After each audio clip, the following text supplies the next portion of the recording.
ఆదికాండం 34వ అధ్యాయం. అలా కొన్ని రోజులు గడిచిన తర్వాత లేయా యాకోబునకు కనిన కుమార్తె అయిన దీనా ఆ దేశపు కుమార్తెలను చూడ వెళ్ళెను.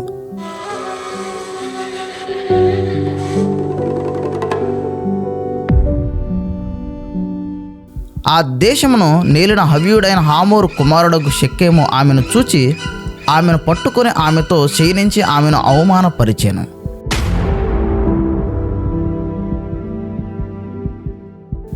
అతని మనసు యాకోబు కుమార్తె అయిన దీనా మీదనే ఉండెను. అతడు ఆ చిన్నదాన్ని ప్రేమించి ఆమెతో ప్రీతిగా మాట్లాడి, ఈ చిన్నదాన్ని నాకు ఇచ్చి పెళ్లి చేయమని తన తండ్రి అయిన హామోరును అడిగాను. తన కుమార్తెను అతడు చెరిపినని యాకోబు విని తన కుమారులు పశువులతో పొలములు నిండినందున వారు వచ్చి వరకు ఊరుకుండెను.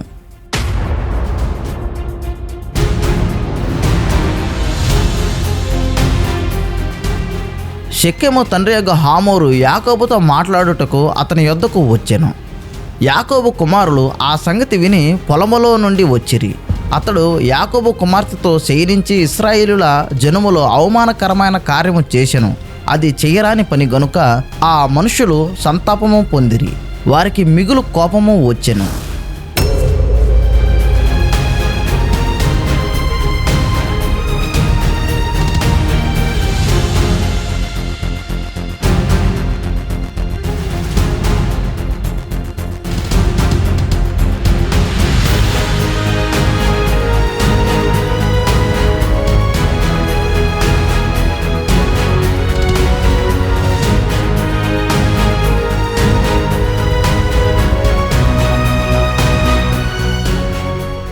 అప్పుడు హామోరు వారితో, షెకెము నా కుమారుని మనసు మీ కుమార్తె మీదనే ఉన్నది. దయచేసి ఆమెను అతనికిచ్చి పెళ్లి చేయుడి.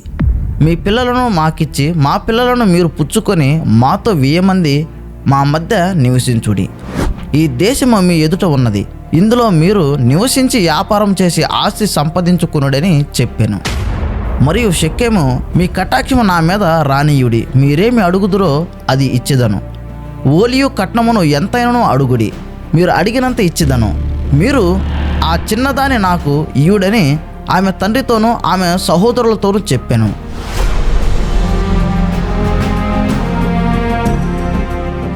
అయితే తమ సహోదరి అయిన దీనాను అతడు చెరిపినందున యాకోబు కుమారులు షెకెముతోనూ అతని తండ్రి అయిన హామోరుతోనూ కపటముగా ఉత్తరమిచ్చి అనినదేమనగా, మేము ఈ కార్యము చేయలేము. సున్నతి చేయించు కొనని వానికి మా సహోదరిని ఇయ్యలేము. అది మాకు అవమానమగును. మీలో ప్రతి పురుషుడు సున్నతి పొంది మా వలె నుండిన ఎడల సరి. ఆ పక్షమందు మీ మాట కొప్పుకొని మా పిల్లలను మీకిచ్చి మీ పిల్లలను మేము పుచ్చుకొని మీ మధ్య నివసించుదము. అప్పుడు మనము ఏకజనమగుదుము. మీరు మా మాట విని సున్నతి పొందని ఎడల మా పిల్లను తీసుకొని పోవుదుమని చెప్పగా, వారి మాటలు హామోరునకును హామోరు కుమారుడైన షెకెమునకును ఇష్టముగా నుండెను. ఆ చిన్నవాడు యాకోబు కుమార్తె యందు ప్రీతి గలవాడు గనుక అతడు ఆ కార్యము చేయుటకు తడువు చేయలేదు. అతడు తన తండ్రి ఇంట వారందరిలో గనుడు.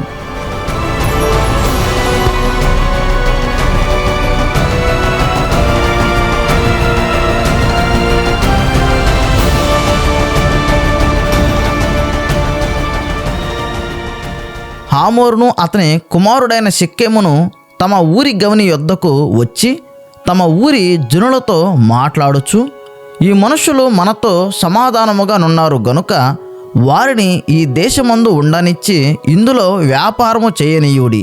ఈ భూమి వారికిని చాలినంత విశాలమై ఉన్నది గదా. మనము వారి పిల్లలను పెళ్లి చేసుకొని మన పిల్లలను వారికి ఇత్తుము.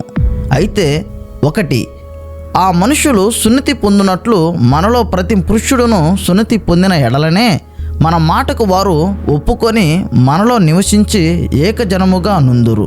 వారి మందలు, వారి ఆస్తి, వారి పశువులన్నీ మనవగును గదా. ఎట్లయినను మనము వారి మాటకు ఒప్పుకొందము. అప్పుడు వారు మనలో నివసించెదరనగా, హామోరును అతని కుమారుడకు షెకెమును చెప్పిన మాట అతని ఊరి గవిని ద్వారా వెళ్ళు వారందరూ వినిరి. అప్పుడతని ఊరి గవిని ద్వారా వెళ్ళు వారిలో ప్రతి పురుషుడు సున్నతి పొందెను.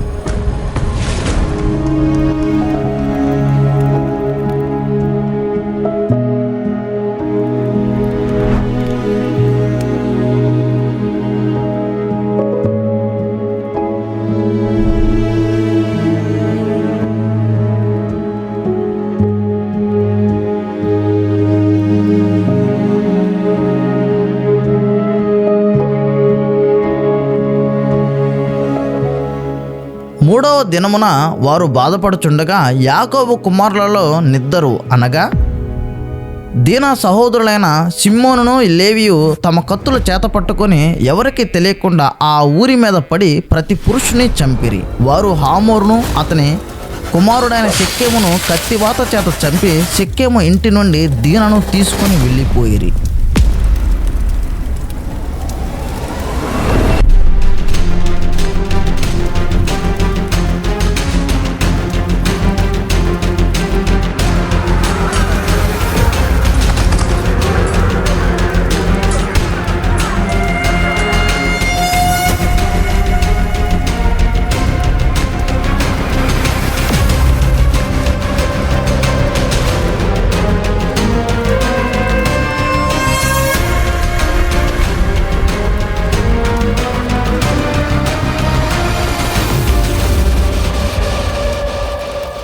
తమ సహోదరిని చెరిపినందున యాకోబు కుమారులు చంపబడిన వారు ఉన్న చోటికి వచ్చి ఆ ఊరు దోచుకొని వారి గొర్రెలను, పశువులను, గాడిదలను, ఊరిలోని దేమి, పొలంలోనిదేమి, వారి ధనము యావత్తును తీసుకొని వారి పిల్లలందరినీ, వారి స్త్రీలను చెరపట్టి ఇళ్లలోనున్న దంతయు దోచుకొనిరి.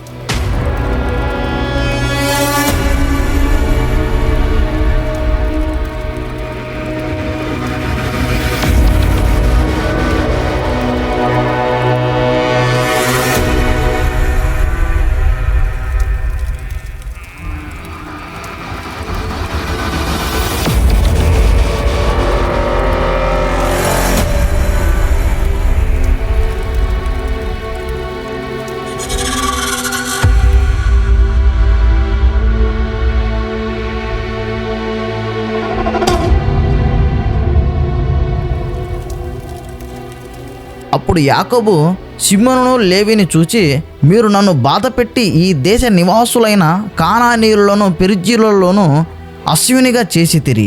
నా జనసంఖ్య కొంచెమే, వారు నా మీదకి గుంపుగా వచ్చి నన్ను చంపెదరు. నేనును నా ఇంటి వారును నాశనమగుదుమని చెప్పాను. అందుకు వారు వేష ఎడల జరిగించినట్లుగా మా సహోదరుని ఎడల ప్రవర్తించవచ్చునా అనిరి.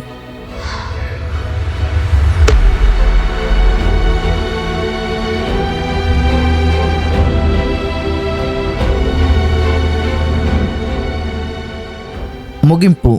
ఈ అధ్యాయంలో దీనా అన్యజనుడైన షెకెము చేత బలాత్కారానికి గురవుతుంది. దీన్ని బాధగా తీసుకున్న ఆమె సహోదరులు సిమ్యోను, లేవి క్షమించకపోయి ప్రతీకారంగా దుష్టచర్యలు చేస్తారు.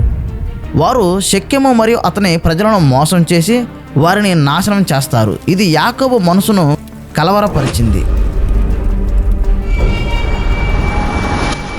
అన్యాయానికి ప్రతిగా మోసం, హింస ద్వారా న్యాయం సాధించాలనే కోరిక మరింత అన్యాయాన్ని పుట్టిస్తుంది. దేవుని మార్గం శాంతి, క్షమ, ధర్మమే. మన జీవితంలో జరిగిన అన్యాయం వలన మనకు తక్షణ ప్రతీకారం కోరిక కలగవచ్చు, కానీ ప్రతీకార మార్గం దేవుని చిత్తం కాదు. సిమ్యోను, లేవి చేసిన మోసం యాకోబు కుటుంబాన్ని ప్రమాదంలో నెట్టింది. ప్రతీకార మార్గం ఎన్నుకుంటే శాంతిని కోల్పోతాం, దైవ ఆశీస్సులను కూడా కోల్పోతాం. మనకున్న ఆవేశాన్ని దేవుని ముందు ఉంచాలి, క్షమించే మార్గాన్ని ఎంచుకోవాలి. దేవుడే నిజమైన న్యాయాధిపతి. మీకు జరిగే దోపిడీ కంటే మీరు కోల్పోయే దేవుని సమాధానం ఎక్కువ శక్తివంతమైంది.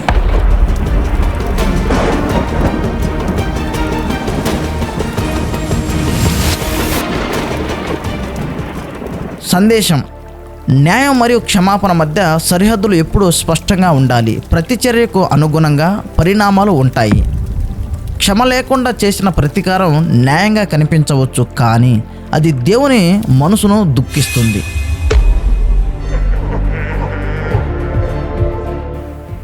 షిమ్యోను లేవి తమ సహోదరి దీనాకు జరిగిన దుర్మార్గానికి ప్రతీకారం తీర్చుకున్నారు. కానీ వారి చర్య దేవుని దృష్టిలో న్యాయం కాకుండా హింసగా మారింది.